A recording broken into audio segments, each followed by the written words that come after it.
Show.com. That's sales at PTLradioshow.com.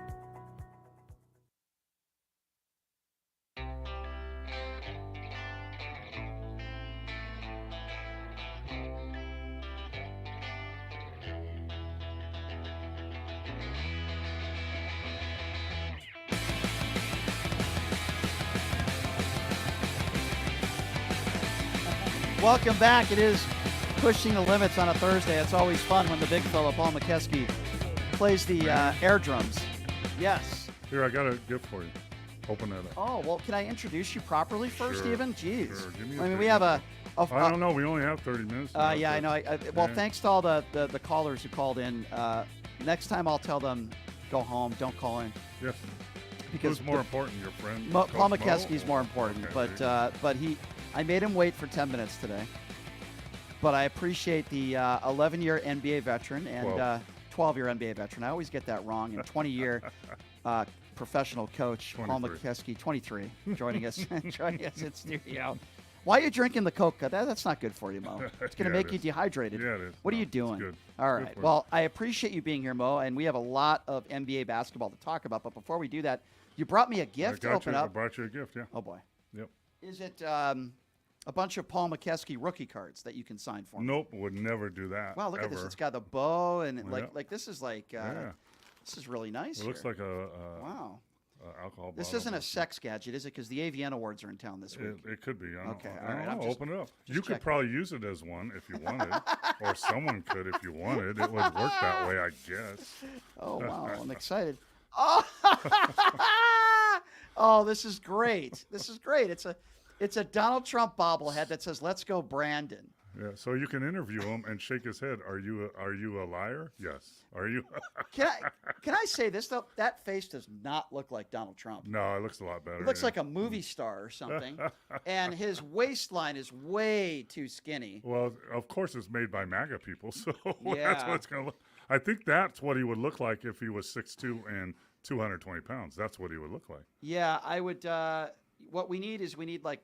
No, I won't say that because people will get offended by it. I have to stop that needs to be on myself your there. desk every day. So It will be. I will be. I'll bring it in with me every day so people will think I'm a MAGA supporter when they come in. Yeah, that's good. Well, thank you, Mo. I appreciate that. So when you start to get red and explode in the head, just shake that doll. I will. I will, actually. All right, Mo, let's get right down to it. The biggest story of the week, certainly from an NBA standpoint. And gosh, we could talk a lot of NFL as well. But let's start with the firing of Adrian Griffin. Now, it doesn't surprise me one bit. They have a very good record. They've only lost 13 games, I think, this year. But as I've told you on and off the air, there was some sort of distance between players and Griffin when I was sitting literally on the bench. I was literally sitting on the Bucks bench. What access for the games here. And Thank you, Vivica. Yeah, Vivica. Thanks to Vivica Fox. But, I just felt like there was a communication barrier between guys on the team. I don't know if it was a respect thing or a personal thing, obviously, but I can tell you, and I told you this, there's something going on there. As a former Buck, why was Adrian Griffin fired? Well, I think that's part of it. You saw it firsthand, and that was early. And, he's 30-13, the best record of any coach ever to be fired during the season. So, wow. But their goal, the Bucks' goal is to win a championship, get to the finals. And quite frankly, the ownership and the general manager, the front office, saw that they weren't gelling. They were winning games they were supposed to win, but barely against bad teams. And they were struggling against good teams. And they know they've had the best record, easiest schedule in the NBA so far. And it's going to get harder. And, they saw something they didn't like. I told you this months ago when Terry Stotts left the team for whatever reason. It wasn't said. But Terry Stotts is a former head coach of Portland Trail Blazers, been around the game a long time. And I think he felt what was going on. And, I have two things about that. Number one, Adrian Griffin is a friend of mine. I don't know him. I coached him in Dallas. He's a great guy. But, and maybe he wasn't communicating well enough. Maybe the players didn't respect him well enough. Who's that on? The players, by the way. Maybe things weren't going great. And being a head coach in the NBA, you gotta be able to deal with egos and stars, and they have a lot to say. Let's say Giannis has a lot to do with this. Giannis was in on all the head coaching interviews this summer. He vetoed a couple NBA coaches that he didn't want to play for. One was Nick Nurse, who's doing pretty well right now. So he has a lot of responsibility for this. He wanted Griffin. He got Griffin. And then when Griffin was there, for whatever reason, he didn't want to listen to him or, didn't respect him. And that's on Giannis. Because if Giannis doesn't do it, who wanted him, then no one else is going to do it. And then it snowballs. And if you lose the locker room in that level, you got a problem. And I've always told people, if you're going to be the head coach, even in the G League or whatever, the players have to respect you. You have to be able to hold them accountable, and you got to know what the hell you're doing because they'll see right off the bat. But then the bottom line is, especially at the NBA level, NBA teams, players have to let you coach them. So if they don't let you coach them, they can do whatever they want. They make 20, 30, 40, $50 million a year, so they can tell you literally during practice, go jump in a lake in not as nice terms. And there's not much you can do about it. So, I just think it turned out to be a bad fit. You put a new head coach into a team that with great high expectations. But the bottom line is, the players, it's their responsibility to respond. And if they weren't happy with the defensive accountability or the offensive schemes, someone like Giannis or Lillard could have gone to him in his office, closed the door and said, hey, coach, we think we need to do this, or why don't we look at that? And he would have done it, in my opinion, unless his ego got to him. But, what they did last night, and I'm not sure if this what it was. Have you seen a video of their pregame? Yeah. To me, and I'm a former coach of 23 years, to me, that looked like players dancing on the grave of their former head coach. It's exactly what that was, and that's why I say, and I'm a guy that hasn't been to any Milwaukee Bucks practices. It's the first game where I actually went there in person. I just happened to be literally on the bench, and I told you this. I felt it. There was tension between the players and even the assistant coaches. They weren't talking a lot, and this was a big basketball game. This was the midseason tournament semifinal game that I was watching, right? And I noticed that all these guys coming in, coming out, there was no interaction with Adrian Griffin. And I said to myself, the opposite of what I saw on the other side with Rick Carlisle. And I said to myself, there's something going on here. And it was really, really strange. Now, what do you make of the hire? Well, first of all, and I've talked to some people in Milwaukee. I saw people there. Here's number one, Doc Rivers. Don't let me forget to tell you where a friend of mine saw Adrian Griffin yesterday morning. But before that, Doc Rivers actually has been a special assistant to the Milwaukee Bucks for the last month and a half. So if you're the Milwaukee, I didn't know that. Yeah. So they probably made that determination already. Well, I think they brought him in to help, but at some point, you're not going to make a decision like this on firing a head coach who's 30-13, second in the East, without having a backup and knowing what you're doing. You're not going to just say, okay, Right. Joe Prunty, you're going to be the interim coach for the next season. Right. You're not going to do that. So you have to have, a backup plan or a plan A, and it doesn't go through the general manager, the owner of the Bucks, and Doc Rivers. It goes through general manager, owner of the Bucks, and Doc Rivers' agent. And then the talking probably happened, and then they probably brought it up. Hey, if this happened, would you do? That kind of conversation.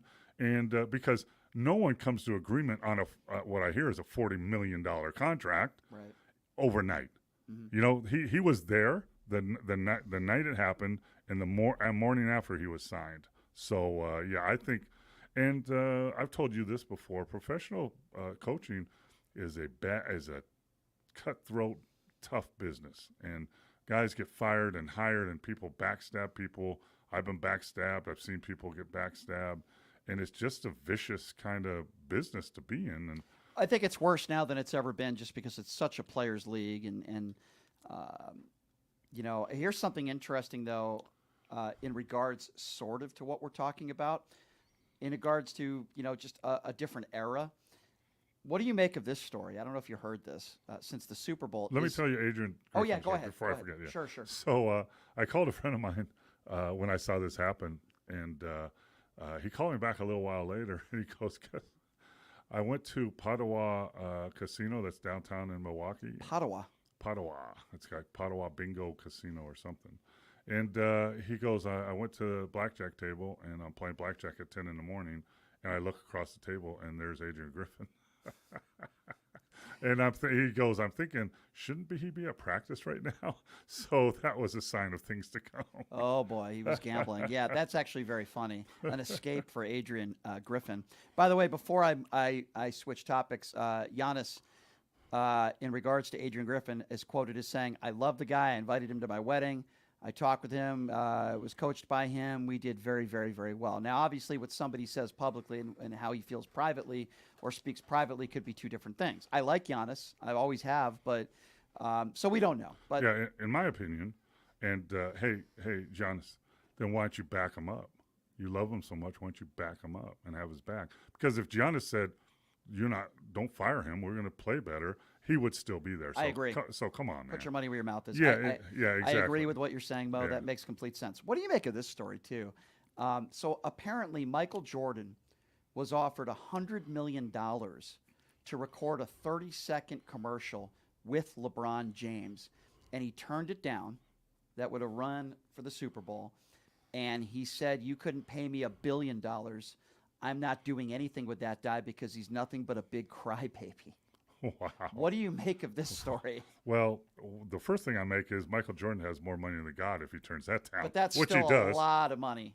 Yeah, but still, he makes over $250 million a year to this day. Okay, just so on you're giving him a 6-month salary to Yeah. work for a couple hours. Yeah, which is I'm still surprised he didn't do it. Yeah, but there. I mean, I don't like you very much, but for $100 million, I'd do a commercial with you. But yeah, that's. I mean, to make that decision, Yeah. there has to be something deeper than what he's letting on. Something happened in family wise, or he thinks LeBron said something through somebody that I could something like speculate. that. I could speculate. That's my job to do, is speculate. I think it's no more than Michael Jordan and his ego, because a lot of people are now entering the conversation. Is Michael Jordan, I'm not one of those people, but is Michael Jordan the best player of all time? LeBron is going to surpass Michael Jordan. And I think that bothers Michael Jordan more than it would bother other people. So I think for him, and you might be right, it could be something that we have no idea, could very well be the case. I just think it's Michael Jordan and his ego, the GOAT, who's the true GOAT. And I also believe Michael Jordan that he doesn't respect some things about LeBron James because of the era that we are living in. Yeah. And every single time LeBron goes to the basket, if he gets touched, he cries for a foul. Yeah, so so- in that aspect, I yeah. do think LeBron James is a crybaby. He's sitting there going, how would LeBron James hold up to the bad boys of Detroit Yeah, Pistons? right. And, here, I'll throw this speculation out there because that's what I do. What about if the commercial essentially was a GOAT commercial about who is the GOAT? And in the end of that commercial, it says that LeBron is. What about that? You never know what type of commercial they were going to do, and maybe Michael Jordan didn't lead us on to tell us that, but that could also be and the didn't case. LeBron do the next Looney Tunes? Yes, he did. What's that movie called? Yeah, I know what you're talking Was about, it? the cartoon. Yeah, Space Jam. Space Jam, yeah. MJ did the first one, and he did the second one. Yeah, well, listen. Which wasn't as good. Even for Michael Jordan, $100 million is Yeah. a lot of money. Yeah. So there has to be some real reasoning behind it. And it is interesting because I remember it's such a different era, and the era that you played, if you remember, Larry Bird and Magic Johnson were great rivals, but they also, even in the heat of their battles in the mid to late 80s, they still filmed those very famous commercials together. Yeah. And And, they were, with Isaiah Thomas. Yes, Who and- they don't like. but yeah. they were able to get along. They were away from the court. They were able to make money, and they were able to, at least get along. And listen, Bird and Magic are friends now. They talk. They're very cordial to one another. I just feel like it's so different. I mean, Bird and even Julius Irving, they strangled each other in a fight. I know that. But Dr. J's a really good guy. He's a and class guy. Larry Bird's a strange goat. He's a weird dude. And But Brian, I think a lot of it might have to do with how much social media there is now. Yes, So now you have TikTok and Insta and all this stuff, and now everything gets out. And in my opinion, like a lot of these players. I mean, you saw Luka get mad at a fan and kick him out of the game last night for giving him crap for not getting back on defense. Come on, man. He's a fan. That's what they do. But yeah, I don't now, like that. Players are so sensitive now, and they get all sensitive about stuff. I mean, thank goodness no one told me any bad stuff when I was playing in the Boston Garden or the We Chicago. know they said they did. I agree with you, and I've criticized Westbrook. Some people they call him Westbrook, and somehow that's reason for you to want to beat up a fan or something. I mean, it's just absurd. Let me ask you this: in the last 20 years of your life, have you ever run into a former player or coach that you had to work with that it was not cordial and they ignored you or it wasn't pleasant? I can't think of it. I would say no. And there's guys that.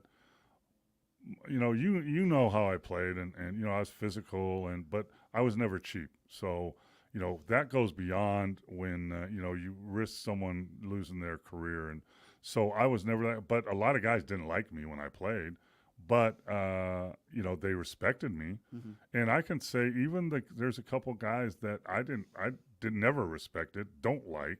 But even in such scenarios with the Retired Players Association or a golf tournament.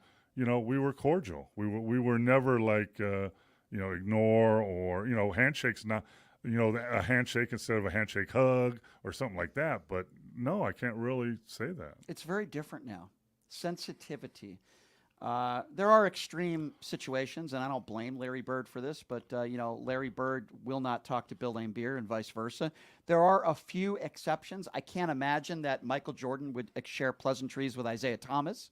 I think there are certain, and by the way, Isaiah is like the nicest guy, and you played with him. He's just the nicest guy. Magic and Isaiah had a thing for a while, but now they've come together. Why do you think that is with Isaiah Thomas? Just the competitive nature of him, or because I've met him, obviously different for somebody like me just going up to him and talking to him, but I just see the way he is with people. He seems like a very personable guy. Yeah, and he had nothing but nice things to say about you, by the way. I spoke with him at the Aces game last year, and when I brought up your name, his eyes lit up. Oh, yeah, tell him how I said hi. And I know he said Mrs. Mo, too, because she loves Linda. And, I was in Detroit, it was, I think, my third year in the league when he was a rookie. And, I could tell he's going to be something special right off the bat, not only playing-wise, but leadership-wise and that kind of guy, competitive-wise. I mean, who freaking – almost breaks his ankle and then scores 22 in the fourth quarter of a Laker playoff game.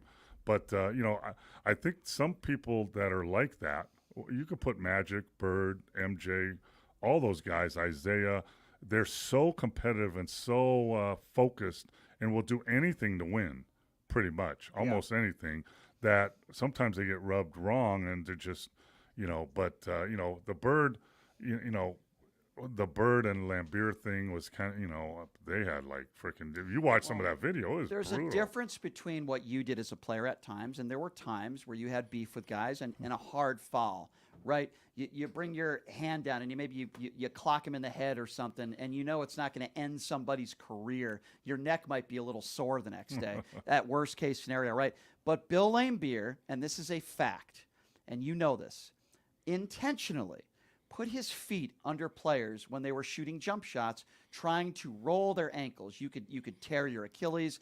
Bill Laimbeer did that sort of stuff. There is no denying it. And when you are that type of player, I'm sorry, but you lose a lot of respect. Was Laimbeer a tough player under the basket, physical? Sure. Was he a guy that everybody wanted on your team? Sure. But not the nicest guy in the world. Maybe you wanted him when the game started, but maybe you didn't want to travel with him on the team bus and on the planes. Yeah, but and then you go past that, so Dennis Rodman was part of those teams against the Bulls, right? Right. The Jordan rules, but then Dennis Rodman went to the Bulls and won championships with Michael Jordan. Yep. So that like you say, it's different. Like if Bill Laimbeer would have came to the Celtics, I mean, I don't see that working out. I don't think that would have worked out at all. It was interesting because Jordan and Pippen and even Phil Jackson, they talked about, when Rodman had that stint with the Chicago Bulls, and they had to work really, really hard to make sure he showed up to practices. Oh, yeah. And You know what? Jack Haley, rest his soul. Remember Jack Haley? Of course I do, yeah. That's Jack Haley's Former job. Piston, right? Didn't he play for the Pistons for a while, too? Wherever Dennis Rodman played, he played. He played for the Spurs, too. Because Dennis Rodman respected him, listened to him, and it was his job to get him to practice or at least call the coaches and tell them, well, Dennis is in Vegas right now. He won't be at practice, so prepare for that. But, yeah, it was difficult. But they're in a situation where, they won championships, and Jordan and Pippen were the keys, and everybody else kind of blended in, and they could, but even they couldn't, get him back on time. When he went to Vegas during the playoffs. Yeah, that was wild. I'll be back in 48 hours, and where's Dennis? He's not here. But, different time. Yeah, as far as the NBA, as far as what's going on right now, nothing really has changed as far as record-wise, not to a huge extent. The playoff picture, for the most part, the same as it was last time we spoke. I mean, listen, the Boston Celtics are, in my opinion, are still the best team in the league, but you look at the Lakers missing LeBron James. When LeBron is not out there, they're just a completely different team, and rightfully so. LeBron's one of the best to ever play the game. But with that said, have you seen anything different since last time we spoke that would lead you to believe otherwise? Well, first of all, someone scored 70 points in the game. Yes, we should talk about that. And, so that's something. And then someone else scored 63, I think, or two the wrong way. And my friend, fellow coach Chris Finch, went off on him in a press conference. So, that was a big, and that was in the same night, that was something that I think people got a view of the NBA that, like, a lot of people don't see. Like, well, he scored 70, but he did it the right way, and their team won. And the other person scored 63, and they all did it wrong. And Coach Finch called him out in the press conference. It was a disgrace. It was an embarrassment. And they disrespected the game. And you know what's interesting about that is, and I know Chris Finch really well, and he's one of the brilliant minds I've ever been around, but he's straightforward. And when they went back in the locker room after he said that, and they went to Anthony Towns and said, this is what he said, are you surprised? And he said, no. That's what he told us in the locker room after the game. But it gives you an insight of what really goes on. Right. I love that. I love coaches that are willing to do it. So here's something that I really wasn't able to talk about last couple of days. We had such busy news days, and I haven't had a chance to talk UNLV basketball very much. I like Kevin. Kevin's a really nice guy. I've always rooted for Kevin. This isn't working out. And I say that even though they have a couple nice wins. They had a nice win in New Mexico. They played well against Colorado State on the road. They beat Boise State on the road, but you lose to Air Force and you get blown out by Air Force on your home court. Air Force is a well-coached team. I believe their coach used to coach Princeton. He's a good coach. They don't even have, in my opinion, 10% of the talent, though, that UNLV has. They got some shooters. And when you allow them to shoot the way they did and blow out a team at the Thomas and Mack Center with about 4,000 people there, even Marvin Menzies didn't allow that to happen. TJ Otzelberger didn't allow that to happen. Dave Rice didn't allow that to happen. You get blown out at home by Air Force. It was such an embarrassing loss. And listen, I'm sure they'll come back and they'll beat a bad San Jose State team on the road. They've got some easy games coming up, although no game, I guess, is easy. But when they say after the game, after they get blown out, Mo, on their home court by Air Force, that they weren't, they didn't take it seriously enough, and they're a 500 team to begin with, who do you blame? There's a lot of blame to go around. And I noticed, afterwards, the press conference that coach had, he seemed disheveled and kind of like, I kind of don't know where to go with this thing. And the players felt the same way, and, we overlooked them. You're a 500 team. How can you overlook anybody? That's right. Ridiculous. Exactly. So how many years has he been there as the coach? This is his third year. So he was 18-14, 19-13, and now he's 9-9. Right. So he's never got to the 20 win. And for those of you out there that don't understand college basketball, you schedule wins. You have 10 to 12 games you schedule. So you pay teams to come in that you beat, and then you go into the conference and try to do the best you can. So you can schedule 20 wins in a season, and they've never got to 20 wins. Right. And that's a problem. And, UNLV hasn't been in the spotlight for basketball or football till this year, and basketball for a long, long time. Yep. And they're, I've lived in Vegas for 6 years now, and I knew this coming in, but I know it more now than ever. Vegas fans want winners. They respect winners, so you have to win. So it's not looking very good, for Coach there.